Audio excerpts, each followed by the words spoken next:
At the Institute for Telecommunication Sciences, we advance innovation, inform policy, and investigate telecommunication problems for the benefit of our nation.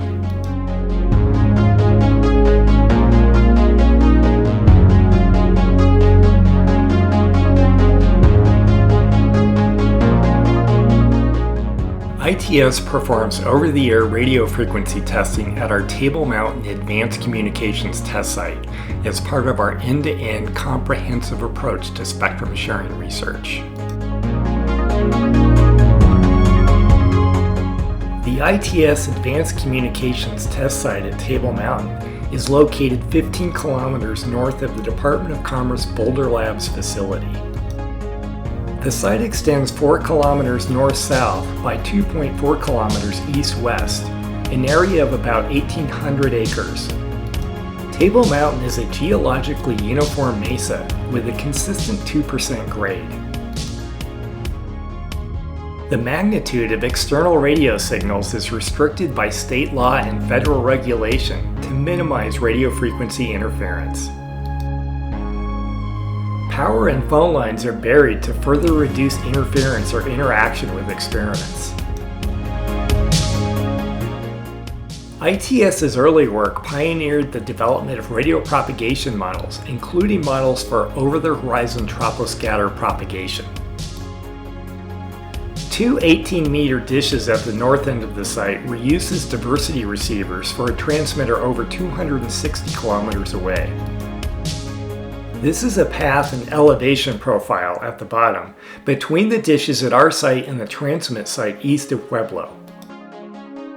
As the terrain elevation profile shows, the two ends aren't visible to each other, so signals are aimed at the troposphere where they scatter. Only a small fraction of those signals then make their way to the receivers, but that is enough to maintain reliable communications. Though most long-haul microwave communication links have been replaced by fiber optic interconnect, troposcatter effects can be a source of interference that still impacts spectrum sharing today, such as in the 3.5 GHz band.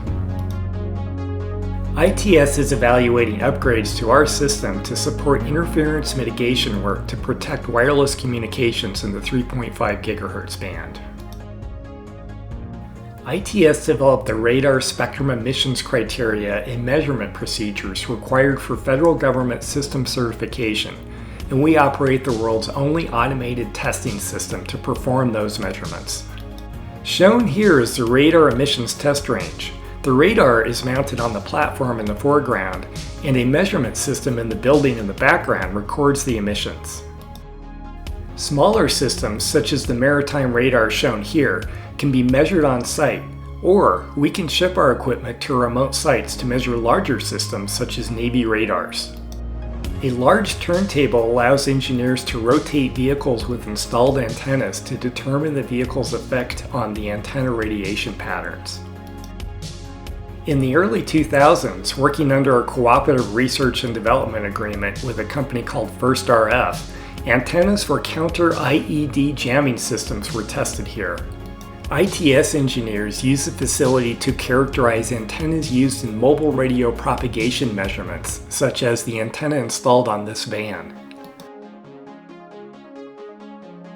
When additional measurement sites or capabilities are required, ITS has a number of resources available, including a couple of generator-powered cell-on-wheels towers. If space and shelter from the weather is necessary for personnel, our radio spectrum measurement system vehicle has room for 3 to 4 people and 3 19-inch racks for equipment. Now, ITS engineers at the Advanced Communications test site are pioneering spectrum sharing research and are part of the whole-of-nation approach to spectrum. The main building at the center of the mesa once housed computer systems connected to an array of antennas and other sensors throughout the mesa, which were used for high-altitude nuclear detection.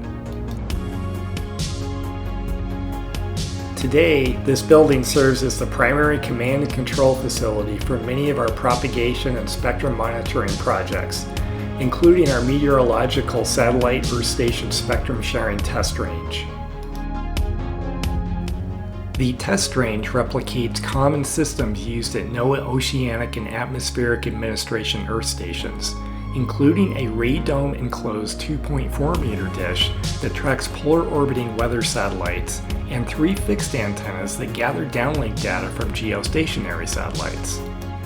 Polar orbiting satellites fly low, only 830 kilometers above the surface of the Earth, in north-south orbits every 90 minutes.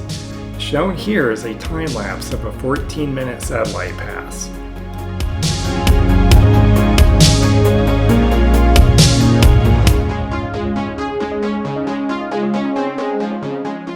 This 6-meter dish is fixed on one of NOAA's geostationary weather satellites.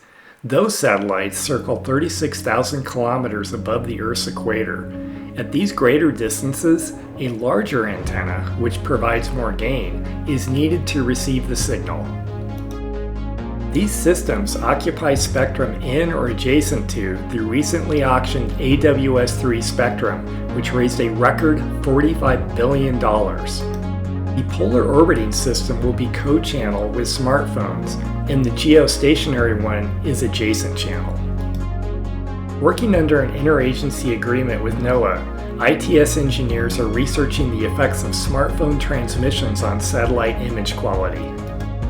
Antennas mounted on towers at multiple buildings on the perimeter of the mesa can be fed by specialized signal generators to mimic typical smartphone transmissions at various frequencies, power levels, and distances.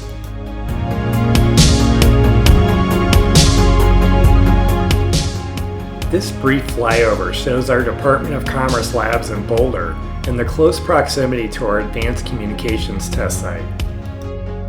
In addition to the weather satellite service, the Advanced Communications test site is capable of testing many other spectrum sharing scenarios. A cadre of ITS engineers with more than a century of combined field experience are able to replicate key interference scenarios using the most advanced test equipment.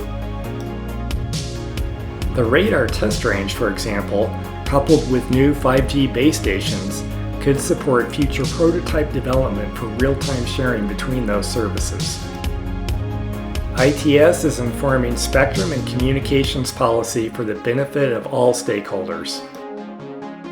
We investigate our nation's most pressing telecommunications challenges through research that our employees are proud to deliver.